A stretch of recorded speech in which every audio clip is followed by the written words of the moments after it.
Magandang araw sa lahat, welcome po ulit dito sa atin channel ang Showpoll.ph. Maraming salamat sa lahat ng nag-subscribe indeed. Punta tayo sa atin viral SOCMED for today, May 15, 2026. Mula sa Facebook page ni Attorney Harry Roque, shinare niya ang post ni MJ Kiambao Reyes, na galing kay retired Supreme Court Justice Noel T. Gem. Published as is, the ICC is a court of last resort, intended to complement national judicial systems, not replace them. It has been in existence for 24 years as of May 2026.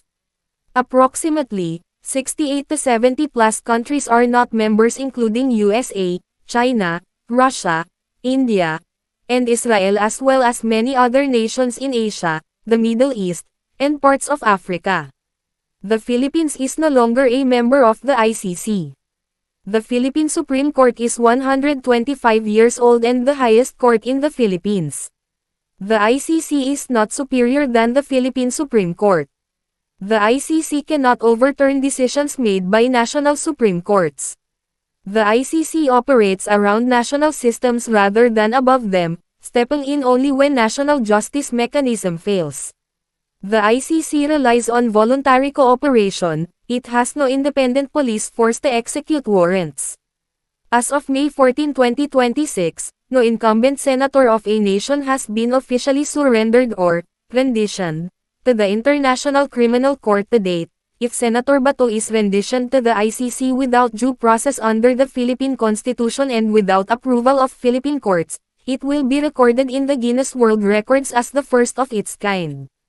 The truth of the matter is that all Filipinos will fight for Philippine sovereignty just like our national heroes and resist all forms of foreign intervention where the issue was not about the Dutertes.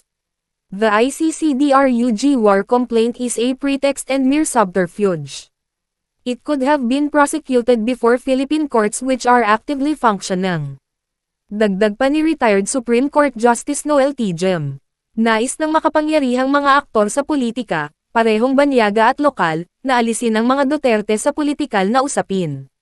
Iyon lamang ang tanging layunin sa pagsuko ng ating soberanya.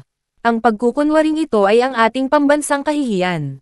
The elephant in the room which many refuse to acknowledge is that powerful political actors both foreign and domestic want the Dutertes removed from the political equation.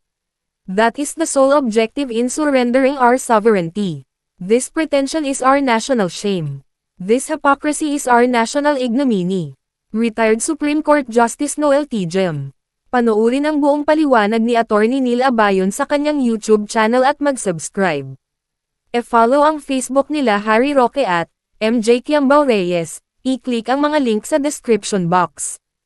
At yan ang ating latest viral SOCMED update for today. Paki-like at share ang video at huwag kalimutan mag-subscribe. I-click ang notification bell for more viral SOCMED updates at suportahan po ang ating Facebook page. Maraming salamat sa lahat ng nag-subscribe indeed. Magandang buhay sa lahat. Shukran.